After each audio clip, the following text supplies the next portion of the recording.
Hello dear students, in today's video lecture we will be studying INT-con register in interrupts.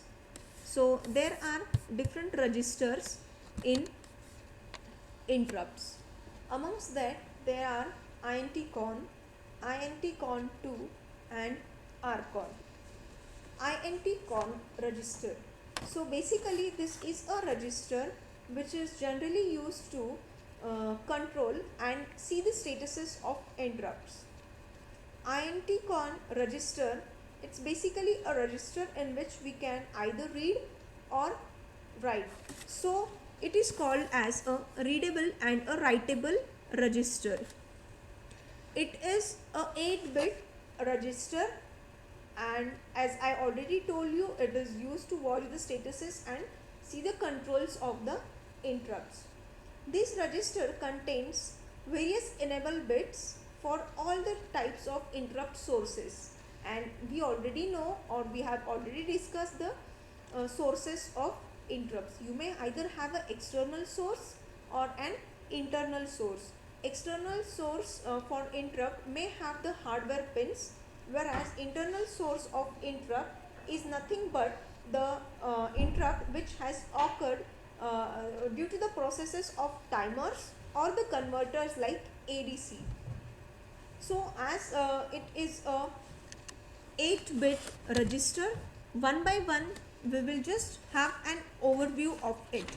So as I already told you, each of the bit is a readable or a writable one. So here you can see everywhere or at the top of every bit you can see RW is written. It means they are either readable or writable. It means we can either write into that bit or we can either read from that bit. This is a 8-bit register starting from bit number 0 to bit number 7.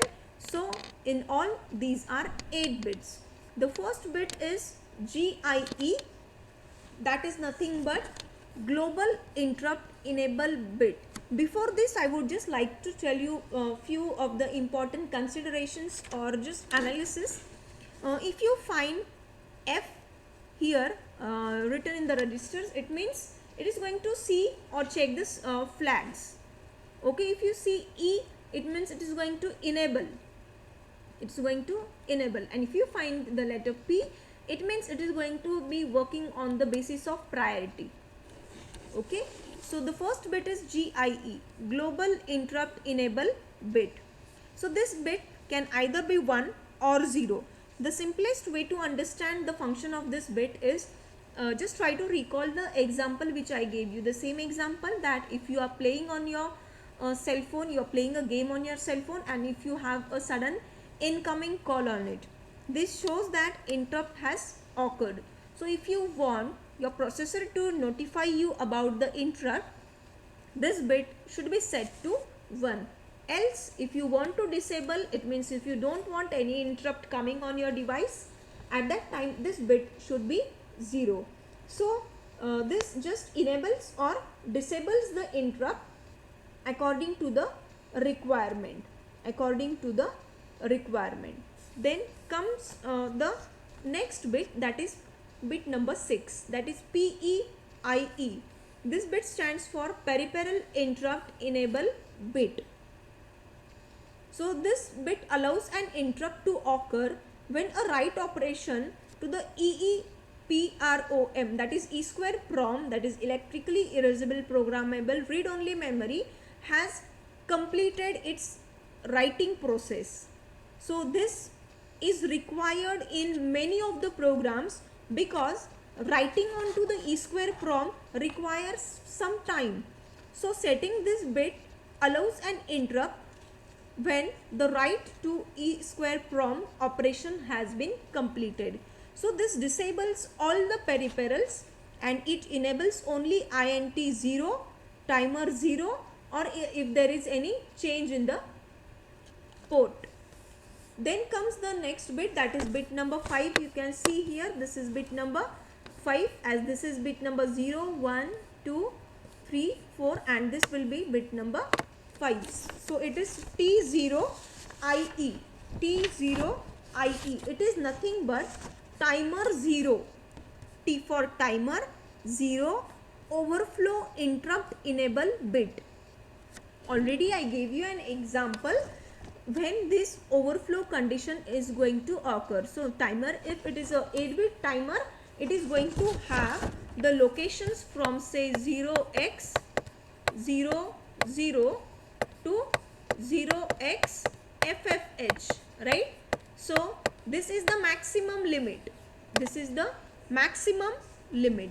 So the timer 0 overflow interrupt enable bit allows an interrupt when timer 0 counter overflows from this 0xFF, that is nothing but 255.